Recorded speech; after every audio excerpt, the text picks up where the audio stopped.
જમ્મુ કાશ્મીરના હુમલા બાદ એક્શનમાં આવેલ વડોદરા પોલીસે નવાયાર્ડ વિસ્તારમાં સર્ચ ઓપરેશન હાથ ધર્યું હતું। જમ્મુ કાશ્મીરના પહેલગામમાં ગત તારીખ 22મી એપ્રિલના રોજ થયેલ આતંકવાદી હુમલામાં નિર્દોષ પર્યટકોએ જીવ ખોયા છે।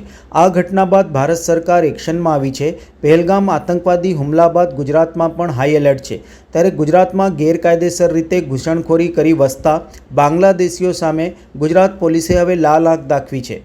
વડોદરા પોલીસે ઓપરેશન ઘૂસણખોરી હાથ ધરી શહેરમાં તમામ પોલીસે સ્ટેશન અને હદ વિસ્તારમાં તપાસ હાથ ધરવામાં આવી રહી છે। ત્યારે વડોદરા શહેરના નવાયાર્ડ ખાતે પોલીસે સર્ચ ઓપરેશન કામગીરી હાથ ધરી હતી, જેમાં જોઈન્ટ પોલીસ કમિશનર લીના પાટીલ, વડોદરા શહેર police DCP zone 1 Julie Kothiya, police અધિકારીઓ કર્મચારીઓ જોડાયા હતા।